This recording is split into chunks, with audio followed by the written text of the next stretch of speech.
burial when she seeks her own salvation? I tell thee she is, therefore make her grave straight. The crowner hath sat upon her and finds it a Christian burial. How can that be unless she drowned herself in her own defense? Why, 'tis so. It must be se offendendo, it cannot be else, for here lies the point. If I drown myself willingly, it argues an act, and an act hath three branches. It's to act, to do, and to perform. Argal, she drowned herself willingly. Nay, but hear you, good man, Give me leave, here lies the water, good. Here lies the man, good. If the man go to this water and then drown himself, it is he will no be. Here goes, mark you that. But if this water come to him and drown him, he drowns not himself. Argal, he is not guilty of his own drown shortens not his own life. But is this law? Aye, marry, it's his coroner's quest law. Will you be the truth? If this had not been a gentlewoman, she would have been buried out of Christian burial. Why, there thou sayest, and the more pity the great folk shall have contendants in this world for to drown or hang themselves more than their even Christian. Come, my spade, there is no ancient gentleman, but gardeners, ditchers, and grave makers. They hold up Adam's profession. Was he a gentleman? The first that ever bore arms. Why, he had none. What, art a heathen? How dost thou understand the scripture? The scripture says Adam digged. Could he dig without arms? I'll put another question to thee. If thou answerest me not to the purpose, confess thyself. Go to. What is he that builds stronger than either mason, the shipwright, or the carpenter? The gallows maker, for the frame outlives 1,000 tenants. I like thy wit, well, in good faith. The gallows does well, but how does it well? It does well to those that do ill. Now thou dost to say the gallows is built stronger than the church. Argal, the gallows may do well to thee. To it again come. Who builds stronger than a mason, a shipwright, or a carpenter? Aye, tell me that, and unyoke. Marry, now I can tell. To it. Mass, I cannot tell.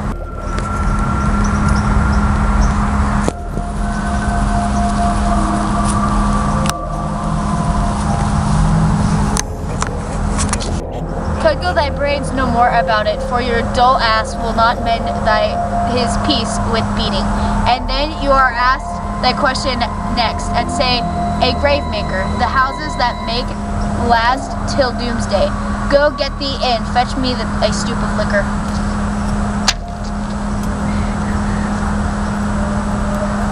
Had this fellow no feeling of his business? He sings at grave making.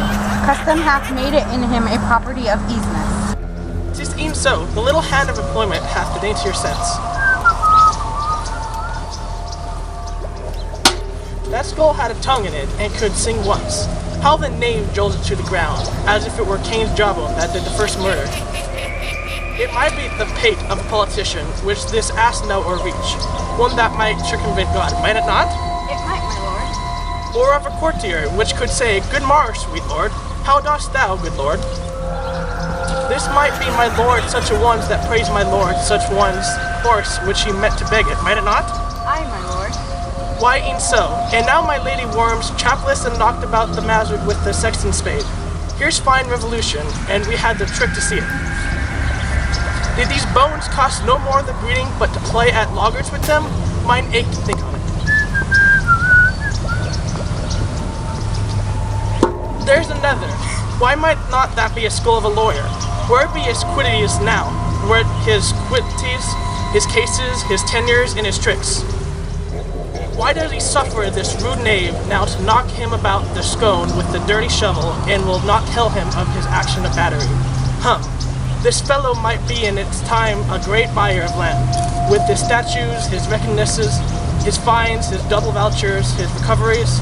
Is this the fine of his fines and the recovery of his recoveries, to have this fine pace full of fine dirt? Will his vouchers vouch him no more of his purchases, and double ones too, than the length and the breadth of a pair of indentures? The very conveyances of his land will hardly lie in this box, unless the inheritor himself have no more. Ha? Not a jot more, my lord. Is not parchment made of sheepskins? Aye, my lord, and of calfskin. They are sheep and calves which seek out assurance in that. I will speak to this fellow. Whose grave this, sir? Mine, sir. I think it be thine indeed, for thou liest in it. You lie out on it, sir, therefore it is not yours. For my part, I do not lie in it, yet it is mine. Thou dost lie, to be in it and say it is thine. 'Tis for the dead, not for the quick. Therefore thou liest. 'Tis a quick lie, sir. Till away again from me to you. What man dost thou dig it for? For no man, sir, What woman then? for none neither. Who is it to be buried in? One that was a woman, sir, but rest her soul, she is dead. How absolute the knave is. We must speak by the card, or equivocation will undo us. By the Lord, Horatio, that these 3 years I have taken a note on it. The age is grown so picked that the toe of the peasant comes so near the heel of the courtier his galls is nigh. How long hast thou been a grave maker? Of all the days in the year, I come to it that day our last. King Hamlet overcomes Lord Draws. How long is that since? Cannot tell you that. Every fool can tell that. It was the very day that young Hamlet was born that he is mad and sent to England. Aye, Mary. Why is he sent to England? Why? Because he was mad. He shall recover his wits there, or if he do not, it is not great matter there. Why? 'Twill not be seen him there. There the men are as mad as he. How come he mad? Very strangely, they say. How strange. Faith, even with losing his wits. Upon what ground? Why, here in Denmark, I have seen sexton here, man and boy, 30 years. How long will a man lie in the earth ere he not? Faith, he not be rotten before he die, as we have many pocky courses nowadays that will scarce in hold the laying in.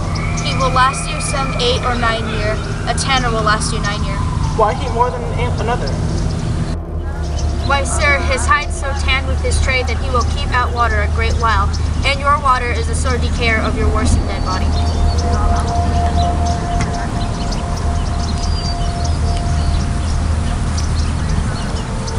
Here's a skull now. This skull has lain in the earth 23 years. Whose was it? A worsen mad fellow's it was. Whose do you think it was? Nay, I know not. A pestilence on him for a mad rogue. He poured a flagon of Rhenish on my head once. His same skull, sir, was York's skull, the king's jester. This? Even that. Let me see. Alas, poor York. I knew him, Horatio, a fellow of infinite jest, of most excellent fancy.